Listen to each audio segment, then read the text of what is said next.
kabajamtoota miseensota waldaa ijoollee waaqayyoo qilleensarraa, kabajamtoota gaggeessitootaaf qopheessitoota sagantaa hafuuraa kanaa, kabajamtoota waldaalee qilleensarraa affeerran kabajaa isiniif godhamee sagantaa kana irratti hirmaattan, kabajamtoota tajaajiltoota biyya keessaaf biyya alaatii affeeramtanii sagantaa kana irratti tajaajilaa turtan, akkasumas kabajamtoota barattoota qubee fi eebbifamtoota guyyaa irraa hunda keessaniif bakka jirtanitti nagaan waaqayyoo isiniif haa ta'u kanan jedhan obboleessa keessan Paaster Dandanaadha.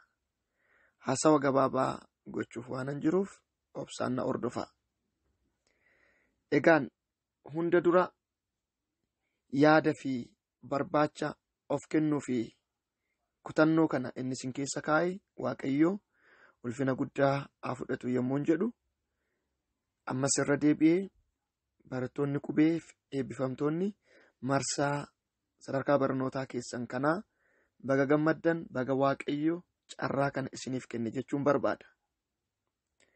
Ittaansuudhaan obboleettii keenya jaallatamtuu, obboleettii keenya Alamituu Daraaraa, waaqayyo inni mul'ata ogummaa hubannaa guddaa kana si keessa kaa'ee dhaloota kana bifa kanaan akka gargaartu si dandeessise ulfina guddaa haa argatu yommuun jedhu, siinillee waaqayyo si haa eebbisu, ayyaana isaa siif haa baay'isu, ammas hubannaaf ogummaa hunda galeessa kan hafuuraa kan qixa hundumaa siif haa kennuun jedha. Itti dabaluudhaan galateeffachuuf eebbisuu kan hin barbaadu gaggeessitoota fi miseensota waldaa ijoollee waaqayyoo warra obboleettii koo Alam waliin ta'uudhaan yaada kana maddisiisuu, erga yaadni kun maddees waliin ta'uudhaan obboleettii keenya jabeessuudhaan ofii keessaniif waan dandeessaniin itti hirmaachuudhaan qindeessuudhaan dhaloonni kun akka baratanii sagalee waaqayyoo dubbifachuu akka danda'aniif, dubbii waaqayyoo dubbifachuu akka danda'aniif gumaacha guddaa gootaniif gooftaan guddaa isin haa eebbisu. Galanni keessanis guddaadha. Akkasumas gaggeessonni waldaalee onlaayinii garaagaraa keessa jirtan, ijoollee waldaa keessan keessa jiran kan sababa garaagaraatiin otoo barnoota isaanii hin baratin gara hojiitti bobba'an, sababa kanaaf macaafa qulqulluu isaanii baratanii dubbifachuullee kan hin dandeenye, gara waldaa kanaa, gara barsiistuu kanaa dhufanii akka baratan, qubee afaan Oromoo akka baran, afaan isaanii akka dagaaffatan, akkasumas baratanii ijoollee isaaniillee akka barsiisaniif kaka'umsa isaan keessatti uumtanii gara dirree barnootaa kanatti waan isaan ergitaniif waaqayyo isin haa eebbisu. Hojii gaarii kana ammallee jajjabeessaatti ufaan isiniin jedha. Akkasumas barattoota qubee warreen kanaan dura eebbifamtan, ammas guyyaa kanarratti warri eebbifamtan, waaqayyo inni kaka'umsa isaa isin keessa kaa'ee carraa kana isiniif kenna. Haa ulfaatochaa isinis illee kana booddee maal gochuun baradhaa, maal naaf godhaa, onlaayinii kanarratti barumsi argamu ammamiyyuu miti jettanii otoo hin tuffanne kaka'umsa guddaa fudhattanii itti gaafatamummaan isinitti dhaga'ame baradhee dhaloota jijjiiruudhaaf itti gaafatamummaan qaba jettanii barachuudhaaf kutannoo agarsiisuu keessaniif guddaa eebbifamaa, fakkeenya guddaa kan namaaf taatanidha. Ammallee cimaatti itti fufaa, hiriyoota keessaniif maatii keessaniif illee fakkeenya ta'aan isiniin jedha.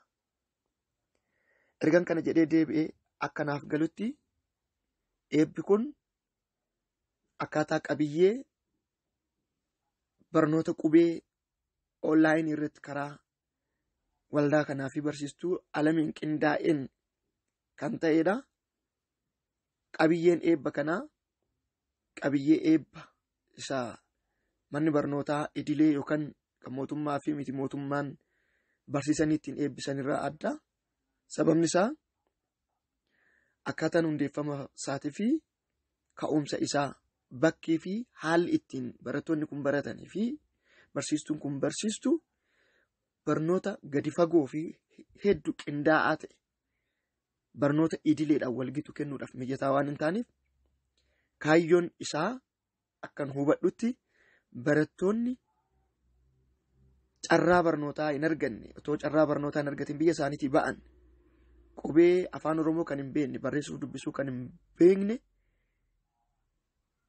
kaka'umsa barachuu akka isaan horatan gochuu akkasumas qubee afaan Oromoo dubbisuu akka danda'an barreessuu akka danda'aniif kaka'umsa guddaa isaan keessatti uumuudhaan bu'uura jalqabaa buusuudha.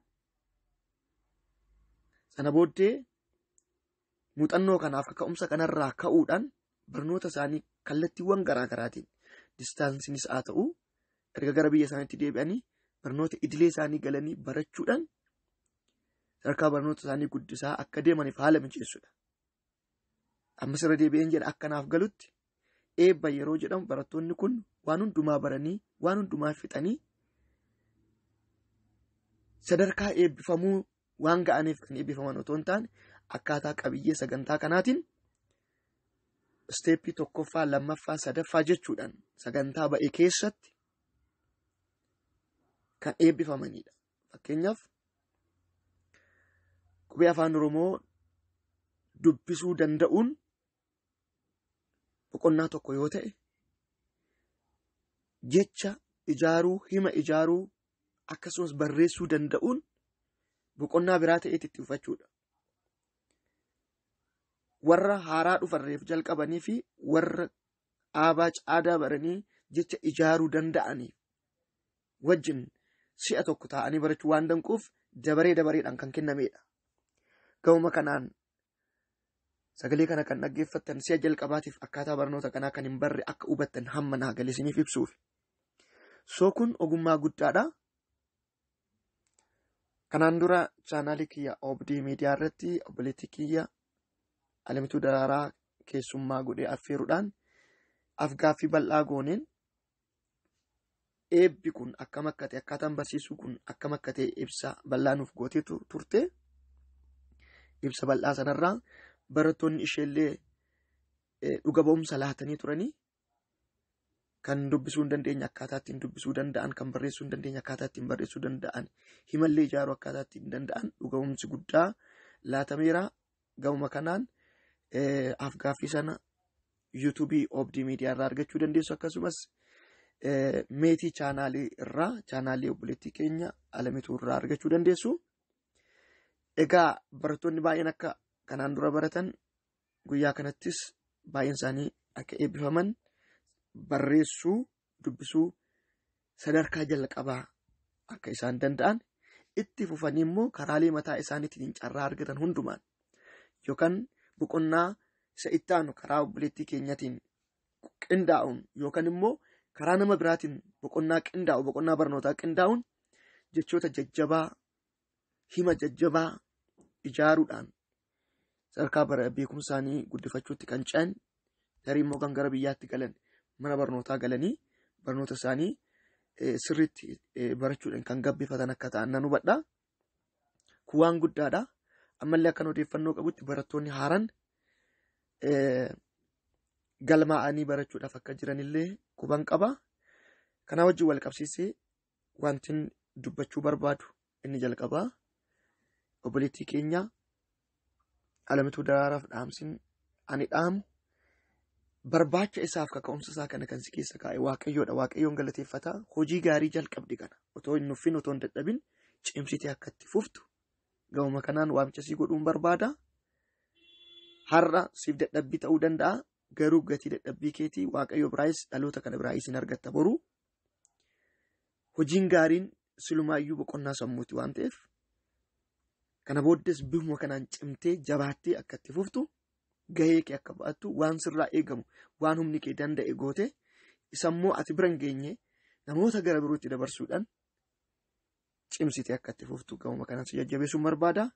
Akkasumas gaggeessitoonni waldaa ijoollee Waaqayyoo gaggeessitoonni waldaalee qilleensarraa garaagaraa keessa jirtan hojii gaarii kana jajjabeessitanii waldaa keessan keessa obboloota jiran kaka'umsa keessatti uumtanii deeggarsa barbaachisaa ta'e obboleettii keenya kanaafis gochaa hojii gaarii kana maqaa waldaa qilleensarraatiin cimsanii akka itti fuftan kun mo'icha guddaadha isinii kun ulfina guddaadha isiniif.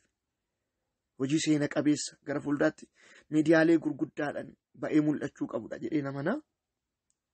Miidiyaalee gurguddaadhaan fakkeenyummaa gaarii ta'ee kitaabota irratti fakkeenyummaa gaarii ta'ee hojii barreeffamuu qabudha. jedhee waan amanuuf jabaadhati itti fufaa cimsaan isiniin jedha. Itti aansuudhaan barattoonni marsaa jalqabaa irrattis marsaa kana irrattis eebbifamtan ani eebbifameera ani bareera jettanii yoo teessan isa amma barattan kana deebitanii irraanfachuu dandeessu. Kun abtaayitariidha. Hamilee keessan kakaasuudhaa fi barumsi hin dhumu. Kanaaf baradhettanii akka of hin daganne tokkoffaa irratti yeroodhaa gara yerootti barreessuu keessan dubbisuu keessan shaakalaa cimsaatti fufaa qophaa keessan irra deddeebi'aatii shaakalaa itti fufaa. Ammas boqonnaa biraa barbaaddadhaatti itti fufaatii baradhaa. Gara biyyaatti gaafa deebitanis hojiin keessan inni hangafaa gara mana barnootaa galtanii barumsa keessan kana barattanii waan tokko irra ga'uu kaayyoo keessan guddaa godhachuu dandeessu. Barachuun umurii hin daangessu. Barachuun homaanuu hin daangeffamu. Dinagdeen nama hin daangessu. Gaa'ela dhaabbachuun nama hin daangessu. Ani kan inni isinitti dubbadhu kun ergan gaa'ela dhaabbadheen digirii koo baradhee ergan ijoollee argadheen maastersii koo baradhee jechuudha. Ofii kootii barataa ijoollee koo barsiisaani kan hin ture. Nan beeka namoonni yeroo sagantaa barnoota dargii barnoonni isaanii addaan citi qubee kan hin baranne ijoollee isaanii wajjin deebi'anii kutaa tokko galanii baratanii kan xumuran nan beeka danuudha. Ijoolleen namoonni naannoo keenyaa ijoollee isaanii wajjin baratanii dugda duuba ijoollee isaanii illee kan baratanii xumuratan danuu jiru. Kanaaf gaa'ela dhaabbachuun ijoollee qabaachuun umuriidhaan dabaluun keessan barnoota isin hin daangessu waan ta'eef kaayyoon kun kan galma ga'u yoo isin itti fuftanii barattanidha waan ta'eef itti fufaatii baradhaa. Dandeettii keessan cimsadhaan isiniin jedhaa. Itti fufee waamichi ani godhu waldaalee garaa garaa keessa kan jirtan tarii waldaa onlaayinii kana kan hin beekne amma sagantaa kana dubbii koo kana karaa chaanaalii obboleettii keenya Alam Meetii chaanaaliitiin sagantaa kana kan hordoftan haasawni koo kun qindaa'ee YouTube irratti akka fe'amu nan hubadhaa. Akka sanaaf akka ta'utti waraabaa jira. Warri dhageessan gara onlaayinii kanaallee kan hin dhufne yeroo tokko tokko darbitanii FB galtanii YouTube galtanii sagantaa tokko tokko kan dhaggeeffattan warri carraa barnoota akka kanaan arganne warri immoo warra barnoota kana hin baranne beektan qubee afaan Oromoo dubbisuu dubbachuu kan hin dandeenye warri beektan hiriyoota keessan gara obboleettii keenyaa kanaatti affeeruudhaan geessuudhaan akka isaan baratan godha. Warri amma jalqabdes cimaatti itti fufaa. Warri ammallee hin barannes kuttaa baradhaa. Gaggeessitoonni waldaalee onlaayinii ammallee ijoollee waldaa keessan keessa jiran walitti qabaate gara barnoota kanaatti ergaan isiniin jedhaa. Inni kun dhaamsa kooti. Dhaamsi koo inni gara biraa gamuma kanaan biyya keessa biyya alaa kan jirtan obboloonni sadarkaa barnoota garaa garaarra geessanii jirtan barsiisuu kan dandeessan kaka'umsa kan qabdan ogummaa kan qabdan obboleettii koo waliin ta'uudhaan barnoota kana cimsanii akka itti fuftan deeggarsa barbaachisaa akka gootan deeggarsa maateriiyaalii akka gootaniif akkasumas weebsaayitii fi aappilikeeshinii garaa garaa diiveloop gochuu kan dandeessan caalatti akkaataa ittiin barsiistu tooftaa ittiin barsiistu diiveloop gootanii sagantaa barnoota onlaayinii kana akka cimsitan warreen viidiyoo edit gochuu dandeessan qindeessuu dandeessan beeksisa garaa garaa hojjechuu kan dandeessan beekumsaaf dandeettii keessan kana gumaachuudhaan obboleettii kana bukkee dhaabbattanii caalatti barumsi kun cimee akka itti fufu akka gootan tarii qaamni dhimmi isaa ilaallatu aangoo murteessuu kan qabu ispeeshaalii sadarkaa biyya keenyatti sagalee kan dhaggeeffachuu kan argate yookaan nama dhimmi isaa ilaallatutti namni dhiyaatu kan sagalee kan dhaggeeffate yoo jiraate hojiin gaariin akka kana biyya hambaa keessa obboloota jiran hojjetamaa akka jiru baruudhaan sagantaan akka kanaa cimee akka itti fufu uwwisa miidiyaa argatee qaamota garaa garaatiin deeggarsa akka argatu qaama mootummaatiin illee qaama miti mootummaatiin illee deeggarsa akka argatu dhimma beeksisuu hubachiisuu irratti akka hojjettan isin affeeruun barbaada. Irra deebi'ee hojii gaariin kun jajjabeeffamuu qaba. Jajjabaadhaa. Ayyaanni Waaqayyoo isiniif haa baay'atu. Eebbifamaa yeroo gaarii qabaadhaa. Baay'ee natti toleera.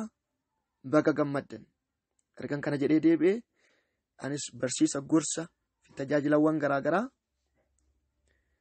yuutuubii Oobdii Miidiyaa fi FB Oobdii Miidiyaa akkasumas telegiraamii Oobdii Miidiyaa irratti gadhiisu hordofaa.